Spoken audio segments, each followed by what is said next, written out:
The Premier America Credit Union Arena, where I'm standing, used to look a lot different. Security is here not just to ensure the safety of Santa Claus, but also the families that come to see him, as this is an annual tradition at Jan's Marketplace. You graduate from CSUN. What's it like being back at your old stomping grounds? Wow, it's a change for the better since I left here. It's grown so much, and the facilities, including where we're sitting, were not here when I was going to Cal State Northridge. What are some of the methods you use for both individually and as a team to game plan for each opponent? Do you analyze strengths and weaknesses on film?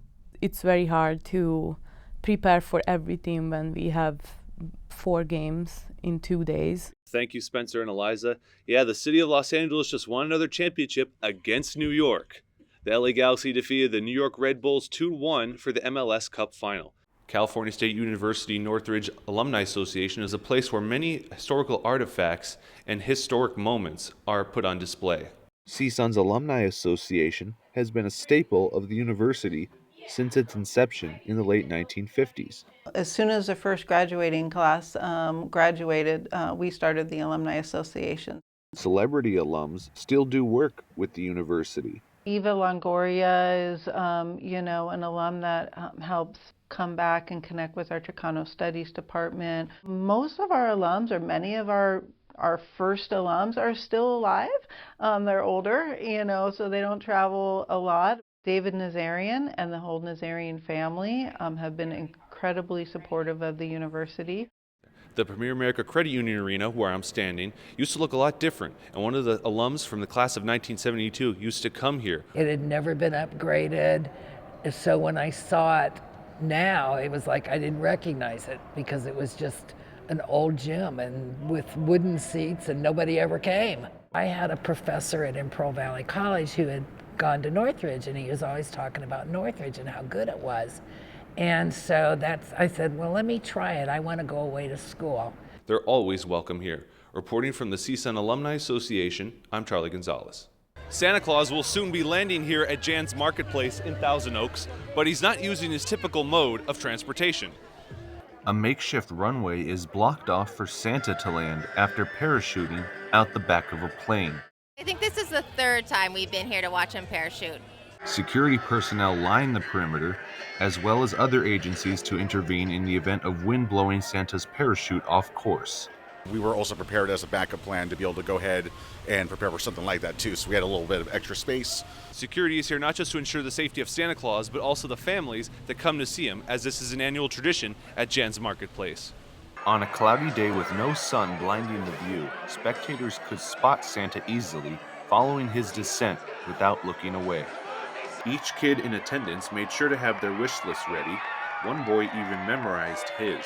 Nintendo Switch and a lot of Hot Wheels City stuff.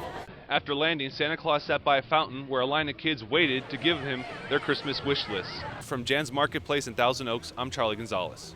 Hello, I'm Charlie Gonzalez, and I'm sitting here with a very special guest, a CSUN alum and a Dodgers reporter, David Vassay. David, thank you for sitting down with me today. Hey, Charlie, thank you for having me.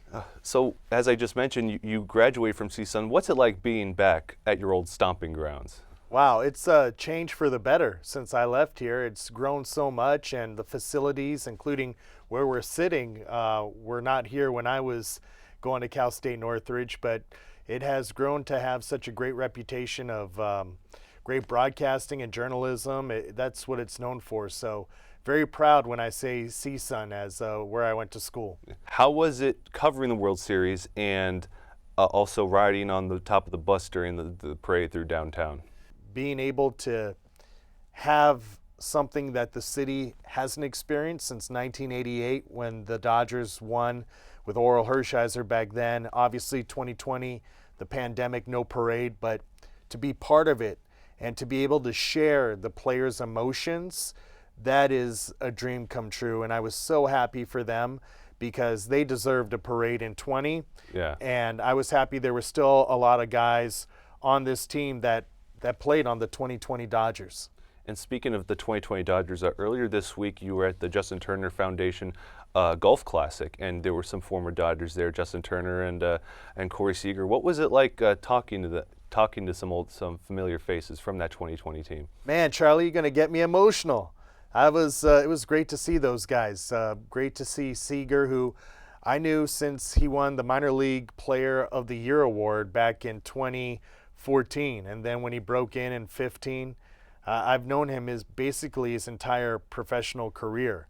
So our bond didn't stop right there, when he left the Dodgers. Yeah. And that's the biggest thing is creating these relationships, but also nurturing the relationships, even though they're not on the Dodgers. And Justin Turner, will forever be known as a Dodger. His 9 years in LA were really special because of how much he poured into his craft on the field, but even more how much he cared about people in the city of LA. And I don't believe it's a coincidence him being from Southern California played into that. What's a typical day of work like as a Dodgers reporter? Like from when you wake up to when you go to sleep, and it can even be when you're on the road with the team. Typical day ends at midnight. I started at 6:30 in the morning, waking up, helping the kids get dressed, getting them to school, and then from there, try to do what I need to do in life before the phone calls start coming in. I like to get to Dodger Stadium between 4.5 and 5 hours before first pitch for a World Series game. Regular season game, I get there 4 hours before because that's when players start to come out, start to work out. Great time to talk to them. Great time to get the interviews that you need. Dave Roberts does his pregame interview session. You have to be there for that. I have to record my pregame segments and record a segment with Rick Monday. Pregame show starts live at 6 o'clock. First pitch at 7:10. Dodger Talk starts immediately after the final out. If the Dodgers win, I'm on the field for an interview, come back up, start the show. If they lose, I stay in the booth, start the show, ends around 11:30 or midnight. One final question. What's one thing you want to do in your career that you haven't yet done? One box that hasn't been checked. Interview Pat Riley. I've never interviewed Pat Riley, who I admired so much as the head coach of the Showtime Lakers. I've never had the opportunity to interview Pat Riley. That's on my bucket list. Thank you for being here. You taking time out of your day to when you got to go to Sportsnet LA and El Segundo, you came out here to Northridge. Much appreciated.